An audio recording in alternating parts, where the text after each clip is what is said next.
you are on a list in my house at home of people that I want to interview and will never happen. You're on the keep Oh dreaming my God! list. When you started saying you're on the list, What did you think? and I was like, I just went through the airport security. Thought I was safe, and now I'm finding myself on the list. You're on my dream interview Okay, list. that's a good list. So I had to screw you. You understand when somebody speaks to you course. in a very British accent, you are on the list, Was it very and I was like, what? You're on my dream interview list, and you're actually under the category of never gonna happen. Because I was like, in what world am I gonna come across Mr. your Bassem office. Youssef? Can you believe this? In your office. Can you believe this? Can you imagine that? I'm so excited to speak to you. Because I am very happy that I'm making your dream come true. you are. You're welcome. Well, we haven't seen how the interview's gonna go yet. You know they say don't meet your heroes. No. I will. If you consider me your hero, I'm gonna make sure that this is gonna be something that's worthwhile, and you're gonna be happy that you did. We are going to prove this phrase wrong. Really? Yes. Okay, I'm ready for that. I'm ready for that. I'm so happy to be able to start off your London experience. So the first thing for today, you've literally just arrived. Yeah, my London experience. Your London experience. Please tell me how the tour came about and tell me more about it. So I'm gonna start. I'm gonna be starting from a little bit back. When I left Egypt in 2014, I was in a peculiar place where trying to find myself, because everything was taken away from me, and I talk about that in my after my shows to people, if the show goes well, of course. And being someone who's famous, who's all over the place, who had millions of views, who had the #1 show in the Middle East, and then everything's taken away from me, and then you are in a place where you're nobody cares about you. And it took me a while to start reinventing myself, doing stand-up comedy in English, my second language, and it was hard because I wasn't good. I wasn't doing stand-up comedy to start with. I was doing a parody television show in Arabic. Now I have to start to do stand-up in English, second language, and first 2-3 years were terrible. I only started 4 years ago, 4.5 years ago, and it was terrible in the beginning, and I was very disappointed, discouraged. I didn't know what will happen, what am I going to do in my life. And then only the last 2 years it actually became better. And only the last year I did Just for Less Festival. I headlined the New York Comedy Festival. I was just taking part. I was headlining my own theaters, and now I'm touring in the United States and in Canada. Then I had this offer to do the European tour. And as thrilled as I was terrified, because still the vast majority of my audiences are Arabs. So when you go to Europe, especially places like Paris or Berlin or Amsterdam or Oslo, Copenhagen, Stockholm, these are places where English for Arabs is a third language. Yeah. You have like French, Arabic, then English, or German, Arabic, and English. And I was kind of like very happy that like finally my show in America is coming along, and there's now Americans coming to my show, maybe like 30-40%, and kind of like the people in the Arabs in America and Canada are like getting and enjoying the show. And it's like, okay, what will happen in Europe? A, will they get it? A, will they come to the show? B, will they get the jokes? And C, will they get the references? Because my show is a reflection of who I am right now and what I'm doing in the United States. And many of the Americans might be American, kind of like US-centric. So I kind of like modified some of the parts of the show, and so far I am 1/3 through my tour in Europe. I did Paris, I did Antwerp and Berlin, 2 shows, and I could not believe the reactions I got from people. I was very happy. People were like going, they were like, I had even more applause breaks in Paris and in Berlin than I have ever had in America. Really? Oh, it was crazy. Wow. People were so excited and they were very happy, and they related to the show and related to what I had to say, and I was very pleased. I was very, very, very pleased. Now I have like a new challenge. The UK. I'm coming here to do London, Birmingham and Manchester in 3 consecutive nights. So I'm very excited, very thrilled, and of course, I'm always worried. Yeah, of course. That's never going to go away, is it? Never go away, never. Even after the success that you've had in the last few days with the last few shows, it still doesn't. No. And so one thing I learned is like never be too confident. So I know that this tour is in English, as you already mentioned, and my mum and dad are huge fans, actually. They used to watch your program all the time. Are they coming to the show? Mama and Baba are coming, but I want to show you something. This is from Mama. Well, I want you to listen to something. مساء الفل عليك يا باسم. دينا told me ان انت بتعمل الشو بتاعك دلوقتي in English ونفسي اسألك انت ناوي امتى ترجع تاني تعمل لنا الشو ده بالعربي عشان احنا we miss you so much حقيقي يعني. Mama wants a comedy show in Arabic. So actually that's a very good question, and I actually it actually helps to explain where I am in my life right now. There is a reason why I'm doing it in English. A few reasons. One of them is that comedy is the reflection of my truth. And right now I'm someone who lives in the United States as an immigrant, and I'm someone who wants to connect with the community that I live in. We as Arabs and Middle Eastern, and I'm going to say that in the show after the show, so to be repetitive for you, we as Arabs and Middle Easterns, we complain about not being represented or not being heard in the communities that we live in. And yet, we don't speak to these communities. We speak to ourselves. Immigrants from Southeast Asia or Latin America in the United States or other places, they have been there way before us, and they have already broke through into entertainment and arts because they speak to these communities with the languages they understand. I use comedy, right? And I think it's very important to tell our stories in a language, in a way that these communities understand us. Now, this is the first part. The second part, which is a personal reason, the Al-Barnamij, the show that I did in Egypt, was a blessing and a curse, because everything that I would do will always have to be compared to Al-Barnamij. Your mom loves the show, but she also loved what it meant, which is not there anymore. The show came in 3 days of hope that things could change to the better. And it was a show that satirizes political situations and political figures in Egypt. And for your mom and many other people, for them, the show is a way to relieve anger and disappointment against those political figures. So they want me to speak about the same people, about the same situations. It's like, talk about Sisi, talk about Morsi, talk about the Muslim Muzabur, talk about the army. They want that. Yeah. But it's not, I'm not there anymore. And as much as I have like huge respect to these audiences and these fans, but it comes from the fact that these people are trapped. They are locked. They are stuck in 2011. They are stuck in the Arab Spring. It's been 12 years now. Yeah. Oh my God. We cannot be talking about the same. It is the same exact joke that we repeat every day. It's not constructive. It's not productive. It does not advance things forward, and it doesn't even advance my comedy forward. Of course.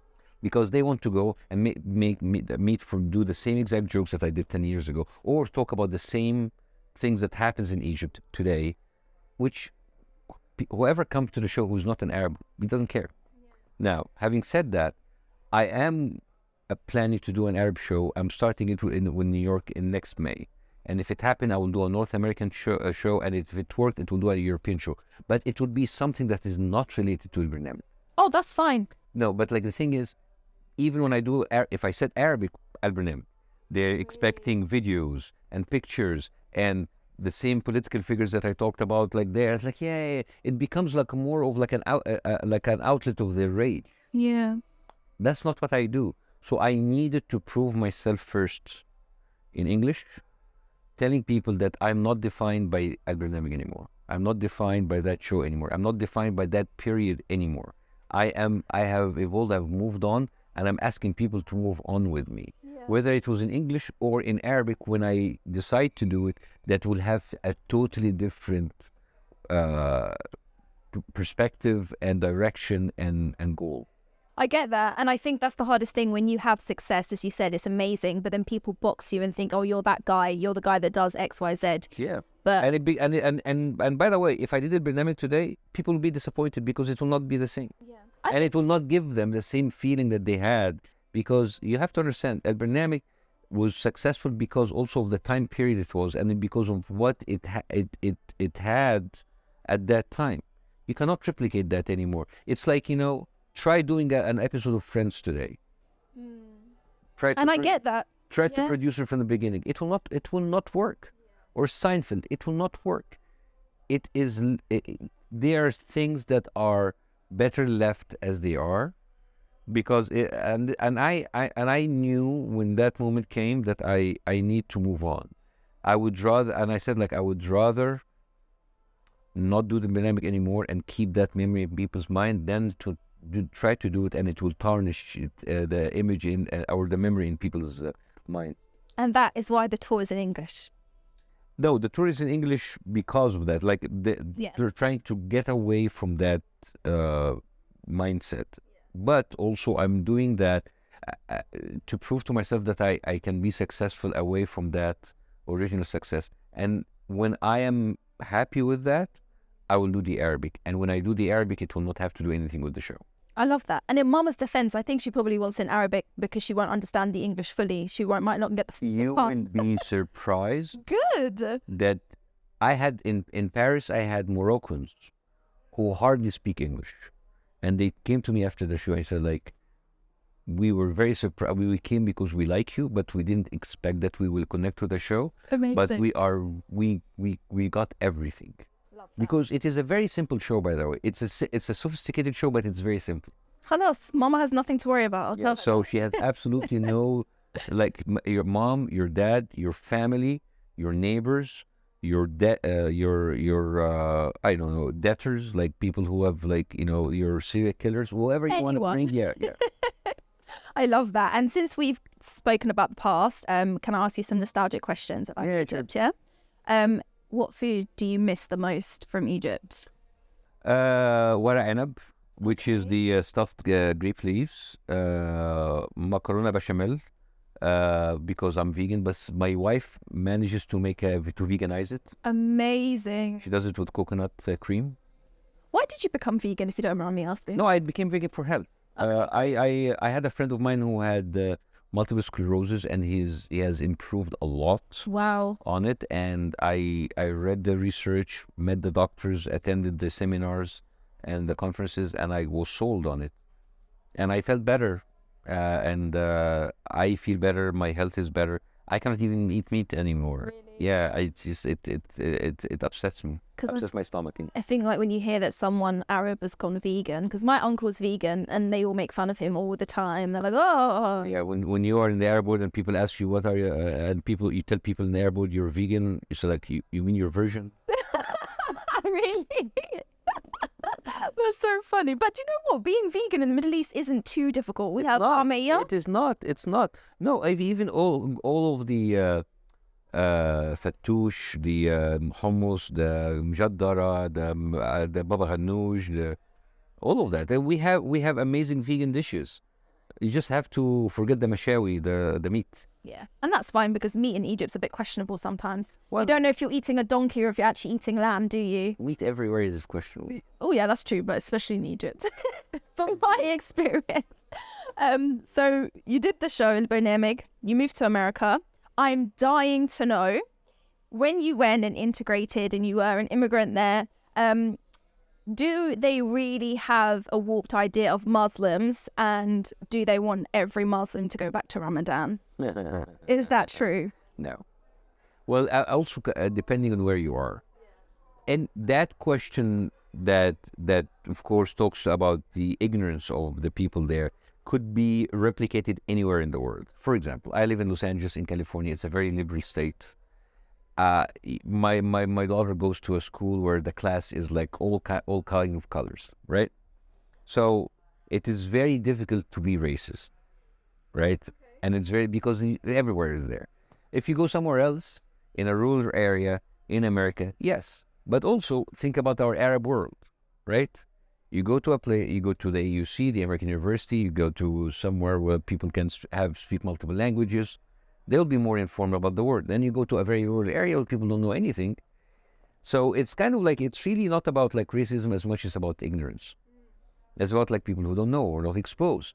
You will be horrified by the kind of ideas that some of our Arab citizens have about the West, because they're not exposed, right? And they think that all Westerners are going around and fornicating in the streets. Oh, right? whenever like I go to Egypt, everyone I can tell. You are a walking, talking sin. 100%, 100%. So it is whatever you can say about ignorant people in the West, you can also say about ignorant people in the Middle East or anywhere else. It's about ignorance. It's about how much you know, how much you're exposed. So I know it's funny. It's like, yeah, let's go back to Ramadan. But the reality is, I have actually had, my experience as an immigrant in America has been extremely good. I had even when I do comedy shows, I might have like had one or two hecklers, which I handled. But usually people are very nice. What did they heckle? Do you remember? Oh, there was like a Trump supporters who didn't like a joke about Trump. Oh, how dare you? I'm joking. Was there a culture? But also later I had a Trump supporters coming to my show, and they loved the show, because even when I do jokes about right wing, I don't do it in a mean way. I do it in a fun way, and they actually feel seen and heard, because I do it in a way that I bring people together. I don't do it in a way to just like dig at people. You were a heart surgeon. Yeah. And you started something in your laundry room. After how many years were you? 19 years. 19 years. 7 years of like medical school and 12 years practicing. And then you just changed your career like that. And mashallah, like you did amazing. Like for me, I will never get over the fact that you raked in like 30 to 40 million views. And I know sometimes I've seen your interviews, you're very humble about this. You're like, oh yeah, because no one else was doing it. And while I get that, I don't believe that's the only reason. No, it is. They do it. It was a land grab. Let's agree to disagree. There's a portion of that maybe, but you're very inspirational because working in this industry, and I think Yes can relate to this, you always feel like you're never going to make it, and whether making it is to you. So what's your advice to any creatives or anyone with a dream? Because as I said, you started out in your laundry room after years of work in one profession and went to a completely different industry. It's very difficult to give advice to people while you're still figuring out your own stuff.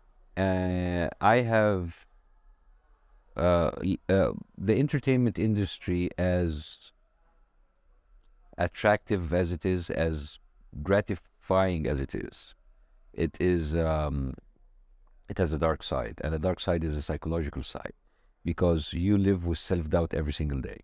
And it doesn't matter if you have 40 million people or if because even at the height of my success, I had a show, an episode, and everybody was like celebrating the success of how good it is, and I was like, what I'm gonna do next week? Am I good enough? The thing is, because it is an industry that is based on exposure, and it is rewarded by people's approval, you are living for that, which is, I think it's not healthy. Because everything that you do, you want people to like you. So when you are rejected, the rejection is to you. So you're always living with this cycle of acceptance and rejection the whole time. And it does something to your psyche. It does something to your mental health. And it's very difficult. And you want everything is perfect, and you only see the bad things. You go in for a show for an hour, you only remember the one joke that did not land. You go out and you have a performance, and you always remember the one thing that didn't work. And you always live with your self-doubt. You think if you're good enough, and you have a magnified version of an imposter syndrome, wondering if you're talented enough or if you're only there because of chance or because of luck.